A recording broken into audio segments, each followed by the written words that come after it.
Ann Sawyer, I would assume. What is going on? Did we jinx you? We brought that southern air with us.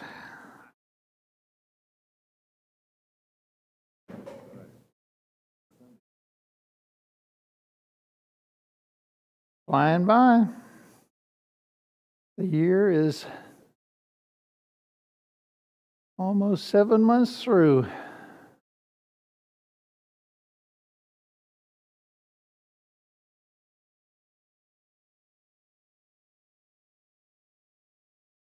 The speaker. Okay, that's what that table's for. Okay. He has the table, or he has the doohickey? Okay. Okay. Okay, then. I think we are ready to proceed.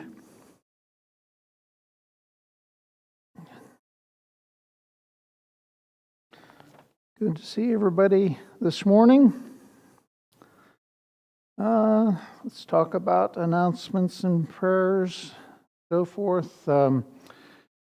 So the coffee and donuts, which would normally have been this morning because the elders and their families are away today, we put forward to next Sunday morning at 9. And then we were planning a business meeting next Sunday. We're going to push that forward another week, so that'll be August the 10th. And we will have our usual fellowship meal that Sunday as well. Camp, I understand, went well. And then we want to remember Richard and Sadie. They're down in Mexico. And they're supposed to be back this Friday. Be praying for them and the success of the work down there. Anybody heard from Leanne? Whether she got to Florida okay? Don't know. And then we have our lengthy prayer list.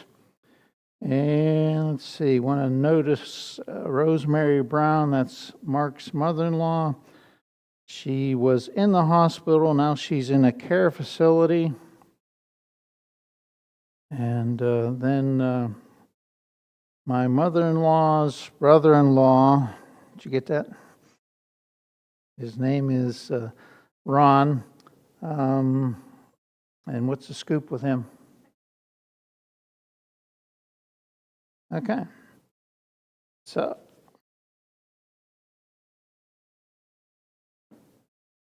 good. And then, any other updates on our prayer list?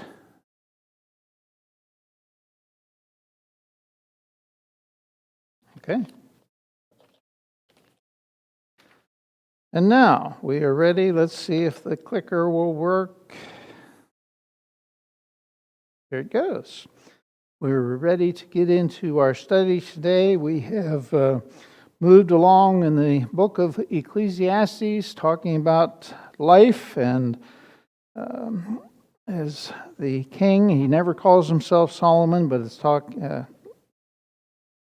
really can't be anybody else but Solomon who wrote Ecclesiastes, but just giving us these directions, as we noted the last few weeks, in chapters 1 and 2. Sounds pretty dreary. What's the key word from verse 1? Vanity. All is vanity. What a waste of time. And then he explains himself at the end of chapter 1 how this all developed. And then chapter 2, he starts experimenting or testing things. And that's what we looked at last week. Testing, what good is laughter and even madness is mentioned in verse 2, and then drinking, alcohol drinking, the merriment from that. Is it all worthwhile? And of course, the conclusion is vanity. Then the middle of the chapter 2, starting with verse 4, he starts to test accomplishments, works, Just all, of course, remember we're talking about Solomon here, who had more money than anybody, and so he was able to accomplish all kinds of stuff. But he concludes this, verse 11, I looked on the works that my hands had done, and on the labor in which I had toiled, and indeed all was more vanity, just a waste of time. Then he starts looking at wisdom and contrasts the wisdom with foolishness. And even in this case, there's a certain way that he considers, concludes that wisdom, there are some things about it that are just vain. And then starting in verse 18, verse 18, just talking about his life and all of his accomplishments. And he concludes again with vanity, but what's the reason? Why does he conclude that it's worthless? Because he knows what's going to happen to him that happens to us all. We're going to die. We're going to die, and we don't even though they might be our children, but we don't know how they're going to handle this. And so again, the conclusion can be vanity. And then beginning at verse 24, we notice a change in the picture, and that's where it's no longer talking about just exclusively life under the sun. It's talking about, life under the sun, but God is brought into the picture, the hand of God. And God wants us, how does God want us to think about life?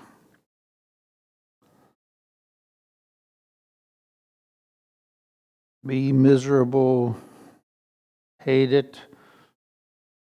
No. Right. He wants us to enjoy the things of this life. Of course, we know this is within the limits of goodness. But, so when we add God into the picture, everything starts to change. And that's where we come to chapter 3. Again, just talking about time, talking about living. And, there's all kinds of different things happening to us on a regular basis.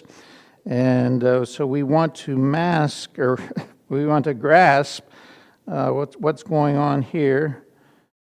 And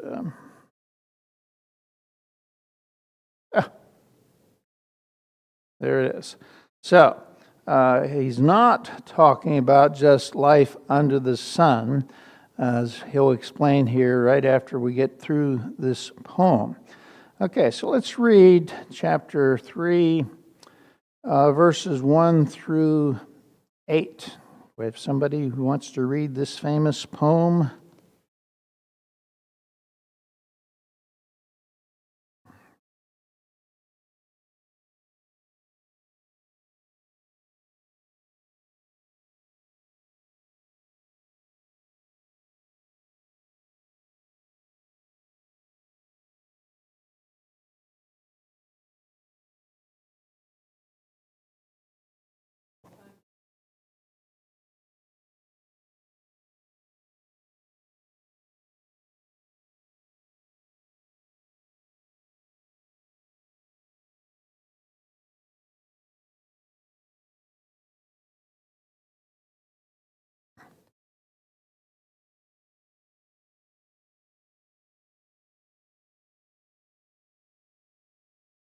Okay, and pretty much covers all of life right there, doesn't he? And so we're left to tear this all apart and figure out what's going on as we.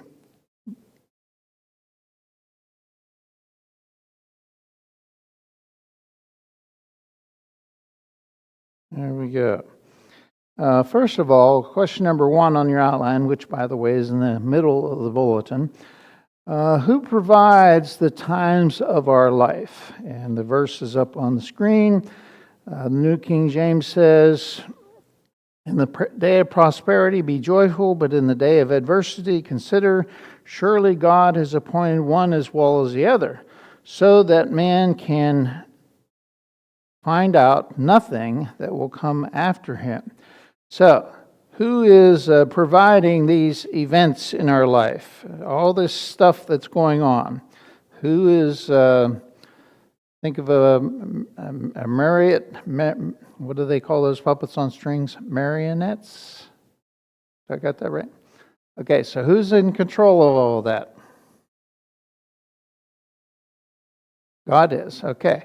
And that's important for us to grasp because, and obviously we can do things that will help along, whatever times we're dealing with, but we still have to remember, this key element that has been thrown into life and brought to our attention by Solomon, and that is God's involvement in all this. And let's just go ahead and read it. Verse 9, 10, 11. What profit has the worker from that in which he labors? I have seen the God-given task with which the sons of men are to be occupied. And this, verse 11 is a big conclusion. He has made everything beautiful in its time. Also, he has put eternity in their hearts, except that no one can find out the work that God has from the beginning, or does from the beginning. And so, again, Solomon interjects God into the pictures of our life, and God can make all these, He can make everything beautiful for us. But let's first of all come back to this beautiful poem here starting in verse 1, and just try to dissect it a little bit. First of all, what is true, one of the aspects of Hebrew poetry, and this includes this poem, Book of Proverbs, several other things, but what's Solomon do in this poem? What's he do with each pair of lines? He's contrasting. Oh, you read my screen. Yes, he's contrasting. One thing. Right. And so with that in mind, we have all these, and these would be big areas of life. Verse 2, a time to be born, a time to die. Obviously, opposites, planting and plucking up. What's planted. Verse 3, killing and compared to healing, breaking down compared to building up. And so all these things are going on, and it's just up to us to make the most of the given situation that we have. I don't know why my thing isn't working very well. Okay. So we have this, very, huge contrasts in life, and we're just trying to ask, well, what is Solomon after? What's the purpose of doing these things? Talking about life and death, and the contrast of what we can do with our life, and especially for us to learn from this, okay, here's what God has done. But then, do we have anything to do? Is there anything that we have control of as we read these things? Being born and dying, there's not a whole lot there. Obviously, we have no control over our birth, but our death, taking care of ourselves, sooner or later we're going to die. Again, we understand that there's something that we can do, planting and gathering in, all that kind of stuff. What can we compare that to other than working in our gardens? Time to plant and a time to pluck up. Harvesting. Well, aren't there more things that we do with our lives that have to do with more than just garden work or whatever? But we can, of course, plant, thinking about relationships with other people, We can try to plant the seed of love in other people, the seed of faith in other people, and then, where would the harvesting be? Where would the harvesting be?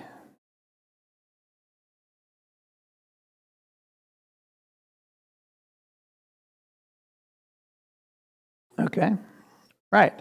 You develop. I mean, it's just like raising kids. You teach them and nurture them and all that kind of stuff, and then the harvest is, well, when they go out on their own, and are they ready for it? All that kind of stuff, and this is just a part of life. Then we had the great contrast of killing versus healing, and again, there's what Solomon say? Well, there is a time to kill, and obviously we can take that the wrong way, can't we? What do we call people who kill? Uh-oh. They're murderers, and people who say that God told them to kill. If we read in the news like that woman a couple of decades ago who killed her children, and she said that God told her to, what do we think about her? Okay, she's a little crazy. She doesn't understand about this, and I don't remember anything else about the case. But when you come to a conclusion and you realize, well, that is the opposite of what the rest of the Bible says about killing and stuff. And so again, we can be misled, and maybe she was crazy. But then we come to this thing of breaking down versus building up. And I'm reminded of Romans 14, if you want to read that sometimes. But, what is the key there? Normally as Christians, if I'm preaching a sermon, what am I going to emphasize? Building up or breaking down? Building up. Okay, that is, and by the way, that's a challenge to try to build ourselves up, to try to build up those who are around us. So when is the time to break down? What's a circumstance where we should be breaking down things?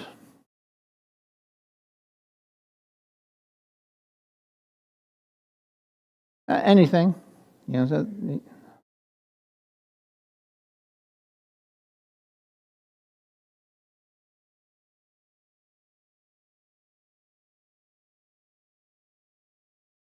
Right.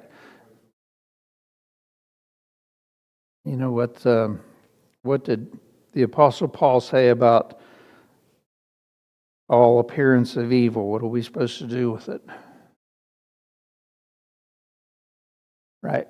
Avoid, resist. 1 Thessalonians chapter 5.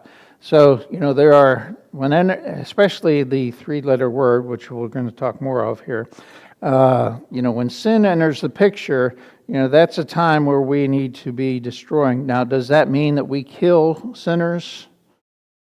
No. Okay. So I'm confident we all know not to do that.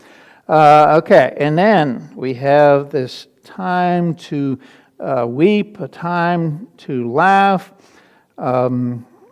Psychologists say that those feelings are actually very similar.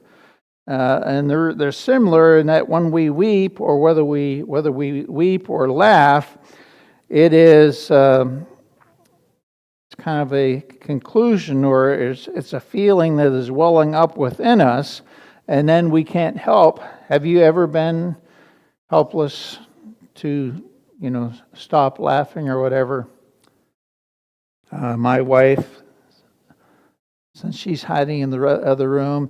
But my wife, we can get my wife into a situation where she cannot stop laughing. I know you don't believe this about her, but where she cannot stop laughing, and it's, just some kind of emotions, something is really, really funny, and she can't control herself.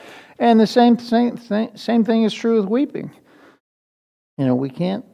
Just seems like there's no ability to control that. And so, either time may be right, just depends on the situation. The end of verse 4, a time to mourn and a time to dance, again, dealing with, celebrating or being sad, dealing with those kinds of situations. Now, how does Romans 12 and verse 15 help us to deal with those situations? Just trying to control ourselves. Flip over to Romans chapter 12.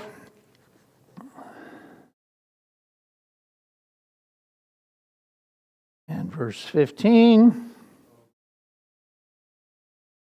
Pardon?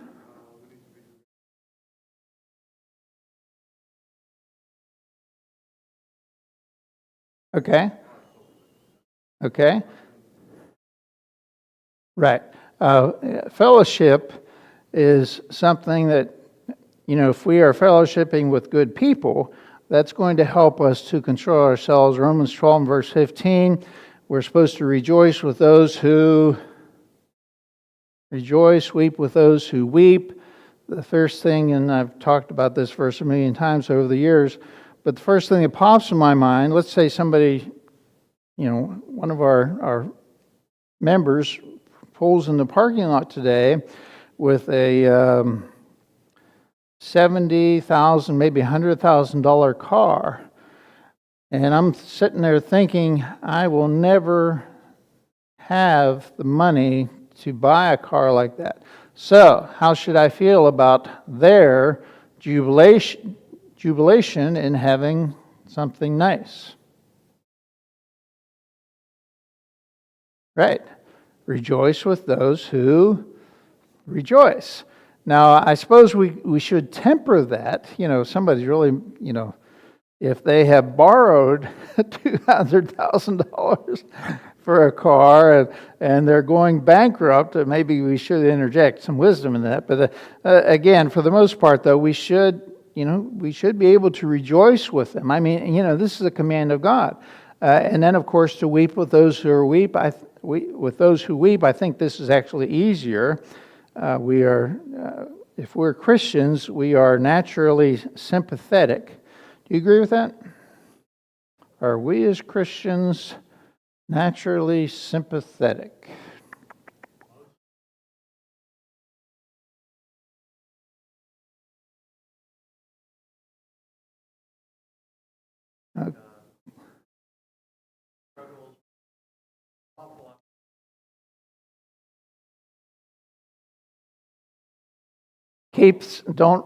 Don't forget that you've said these things, Mark.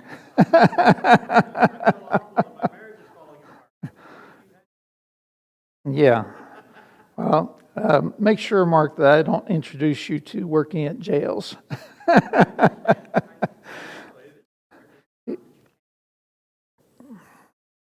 Right. Okay. So, we have, these kinds of situations. Again, to be sympathetic to others and their, good times and bad times, but that's something that, again, this is from the hand of God, and we have to be able to try to sympathize or to enjoy what they are enjoying. All right, now, we come down to verse 5. A time to cast away stones and a time to gather stones. Time to cast away stones and a time to gather stones. What's he mean? And we have to go back and put our minds back into the time that Solomon lived. And so, what's this mean? How do we apply this? A time to gather stones, a time to cast away stones. In Solomon's time, people were gathering stones for what purpose, for the most part? There you go. To build. Right. You just like going out here to the McCain farm. You get out there in the spring, you go through the fields with the wagon, and you throw all the rocks out of the field. And I don't know why, but winter's a great time for growing rocks. But anyways, it's just true. And so there's times to gather stones, and there's times to cast them away. This quote from Benjamin Franklin on the screen: "Don't throw stones at your neighbors if your own windows are glass." And again, being careful about that, and of course, making a metaphoric meaning out of it. Okay. The next one: a time to embrace and a time to refrain from embracing. And this has a lot to do with how you were raised. In my family, growing up, we never, parents, mom and dad, very little hugging. And so I'm not a hugger. How many of you, well, I won't ask for a raise of hands, but so this has kind of affected me preaching-wise. I have a question on that on our outline. 6, what could be the different motives for embracing?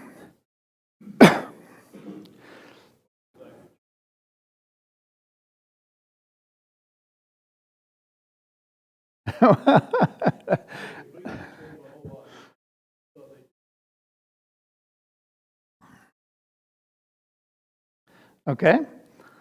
Let's answer the question and we'll tackle it. What are the good motives for embracing?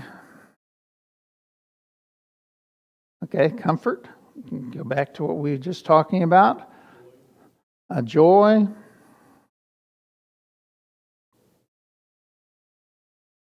Love. Okay. But, as Solomon says, well, there's a good time for embracing, but there's a time that we should refrain from embracing. And what would be that? COVID. We're not away from it yet, are we? Okay. If you, I'll pick on Susan some more since she can't defend herself. But if you want to see something funny, and of course we have been, with many congregations over the years, but if you want to see something funny, you have Susan approach, or actually it's some man in some congregation will approach Susan, the first time they meet, and he's a hugger. Well, guess what Susan is? She's not a hugger. And so, and I, of course I know her, but I can almost, I can see her. It's like she's getting ready to karate chop this guy. You take one step closer, buddy, and that's it. And so, we have those situations. And even for, what about the preacher? Are there guidelines for preachers in embracing?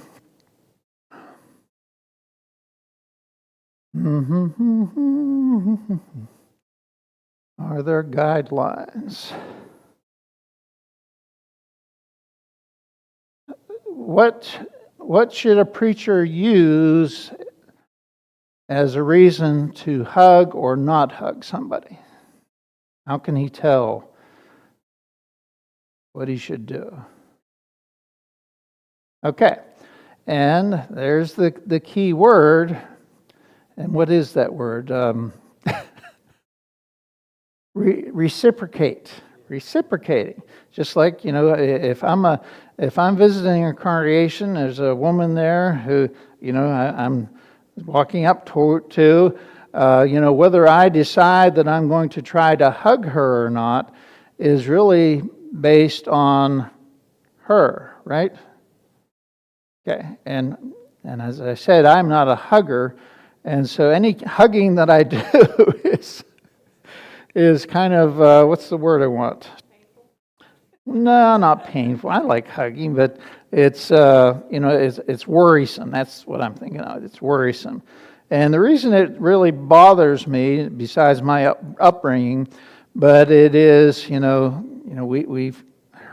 heard all the stories about, I'll just be honest and tell you, I know of, my last count, 12 preachers who cheated on their wives. How can that be? Evidently, they didn't see there was time not to embrace. Well, and that's the key, to embracing. It's going to lead to something else unless you're in full control of your actions. And so, because I'm basically a shy person, this has never been a problem for me. But obviously, for others, and then of course you have the other side of the point, where people come into the congregation. I don't give hugs out like candy, and so some people might think that I am cold and uncaring, and of course I'm not. At least I don't think I am. And so it gets a little bit crazy there, and I've heard people say that they didn't know that I could hear them, but to me a nice handshake does the job. And obviously we have situations like we just talked about. A time to weep and a time to laugh. You have a situation where somebody is very upset and they need a hug. I think we all understand that. But again, it gets a little bit crazy sometimes. Any comments?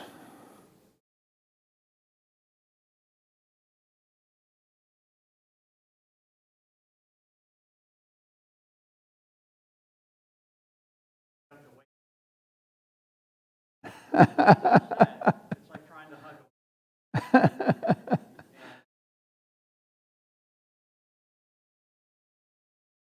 Yeah. Yeah. And again, we're just dealing with life here and all of these things. And I'll just tell you one short anecdote. Probably one of the biggest hugs I've ever given was to a man. I don't know how. I preached out there, and we had a man in the congregation who died of cancer, and I preached the funeral, and I get pretty emotional. I try to calm my emotions down when preaching funerals. But anyways, preached the funeral, everything went well, but my emotions, I don't know what it was.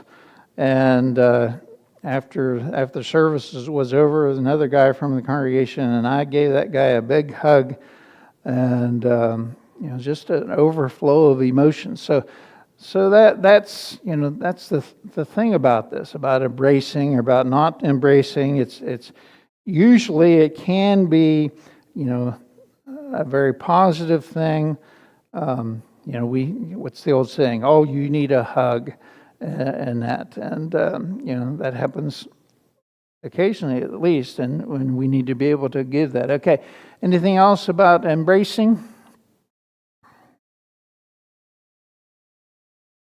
Okay, and then we have verse 6, a time to gain and a time to lose. We understand that, especially about life. A time to keep and a time to throw away.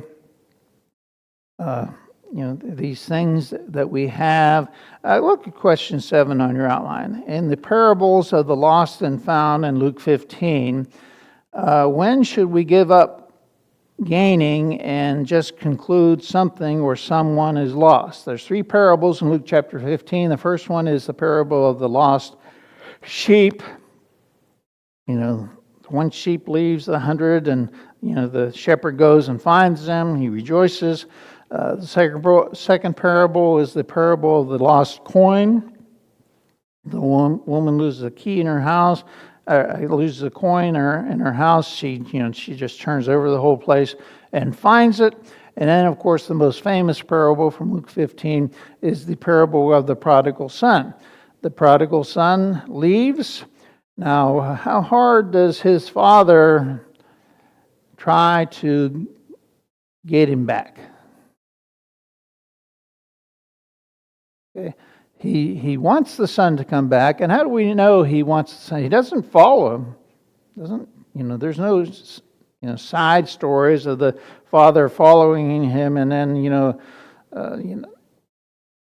encouraging him. The turning point of the story is when the son, and I love this phrase, he came to himself.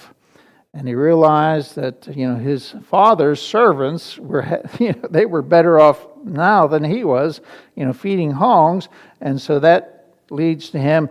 But we see how the father is and how God is. That's the whole point. Because what was the father doing when the son came home?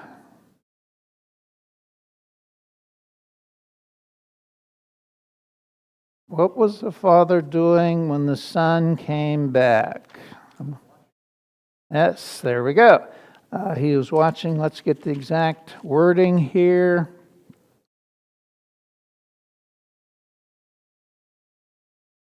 Verse 20 of Luke 15.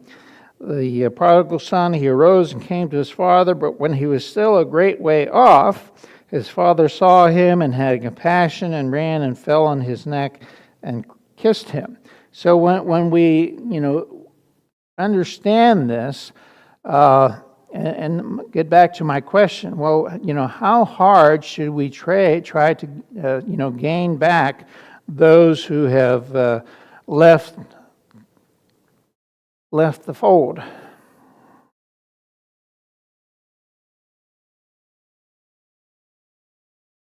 Okay, another occasion, Jesus talking to the disciples about going out to the towns and villages and preaching in Matthew chapter 10, some of the most detailed instructions.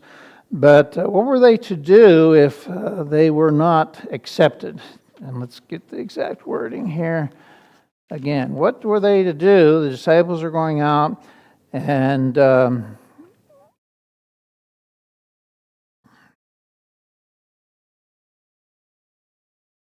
pardon? Okay, the dust, yes. Shake off the dust from your sandals.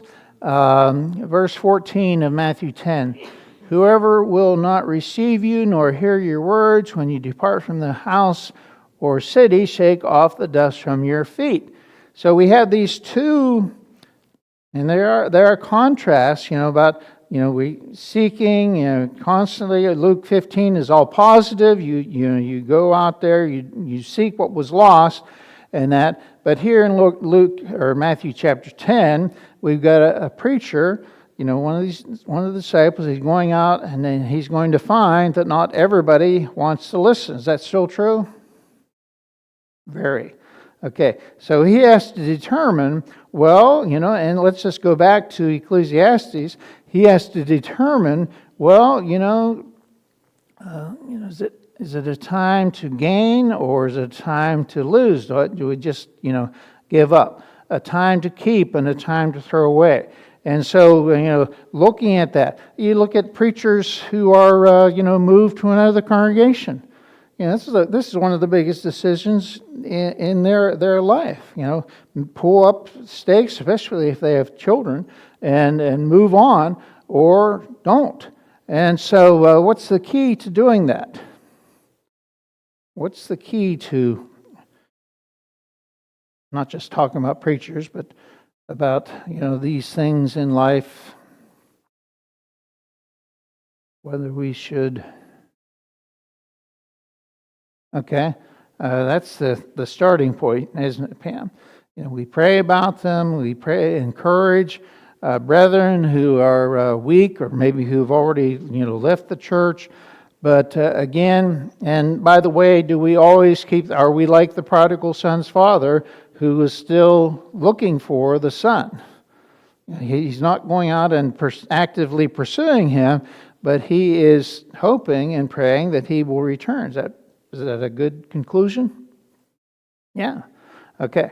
And so, this is where we are, and many things in life, and, we can apply it to a whole lot of things, but a time to gain, time to lose, time to keep, and a time to throw away, these things that happen to us.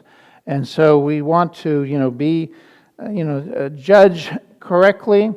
I use this milk carton to point out question number 8. What besides the milk in your refrigerator should you consider keeping or throwing away?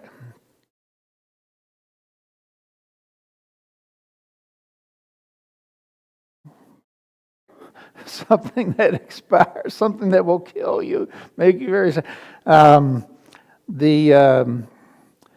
Let's use jobs as an example. Let's say that especially a young person goes out and finds a job and maybe works that job and is well paid in that job. My best example of this would be working in the post office. I've worked in probably over 10 post offices over the years, and there can be a huge difference from one post office to the next as far as the people you work with. Isn't that true with everything, with all of our different jobs? And especially throw in temptation. Well, let's say that there's a woman in the post office where I work who is attractive and who is attractive to me and finds me attractive, and I am being tempted. What should I do? Tell my wife and she'll kill her. There may be, it may get to the point where it is a time to move on. You have to, avoid sin as much as possible. I don't know if you remember or not. This was probably 30 years. We had a woman on a guy's mail route. She, was trying to tempt him in several different ways. I mean, she was relentless. And even the postmaster at that office, they officially met her and said, you have to stop doing this. Well, she wouldn't stop. And so there was a big lawsuit involved in all of that. And so, there are these situations. Some of them are, hopefully rare, but nevertheless, we have to be ready to deal with them. And sometimes it's a matter of, avoiding the very appearance of evil. We have to just, get that out of our life when we realize that we are tempted by it and move on. Okay. We will have a $100 reward for the person who can tell us what that is, who's under 50 years of age. What is that thing on the screen?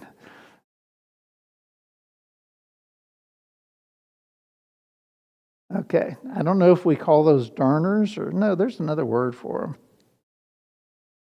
Anybody remember?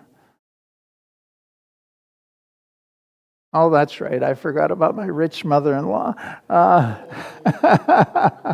Well, my mother had a black one. And my mother, with her 5 kids, darned a lot of socks. And, the point is, the question number 9, how does tearing and sewing apply to relationships? When we think of a pair of socks, we would say, well, this sock has a hole in it, and it's a small hole. I'll get my darner out and I'll fix the sock. But if it's a 1-inch tear in a sock, what do you decide to do? You throw it away. Okay, and so this is again. It's just about life, a time to tear and a time to sow. My wife and I are coming up on this is 15. So we're coming up on 48 years of marriage, I think. And people would say, who know us, that, we get along real well, and we do. But Susan and I could just frankly tell you that we do argue. We, argue a lot. And so, how can we still be together? Well, it has a lot to do with that thing on the screen. When there's a problem and you decide, well, in the case of marriage, Is marriage something, a lot of people, especially today, they're going through a hard time in marriage, and so today, a lot of people would do what with their marriage? Throw it away. Okay? But what does God have to say about marriage? God is saying our marriages should have our darning toll.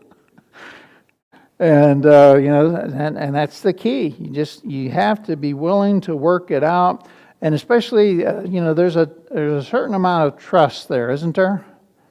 Even though we may argue about some things that maybe we didn't do the right thing. Twice this week, Susan, I have gone to pick up some drive-through.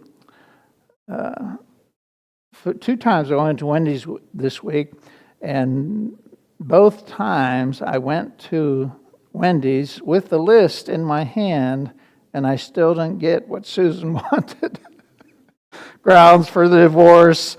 Okay, but these things happen. But again, the whole key to this isn't that we're perfect. Here's my old saying: perfect marriages are made by imperfect people. You agree with that? Perfect marriages are, because none of us are perfect. And so the perfection comes in that we will work through our problems, we'll darn the holes in our relationships, and we'll get through those areas. All right. Oh, and we are way past. What happened to our bell, Jacob? Okay. So we'll finish this up next week.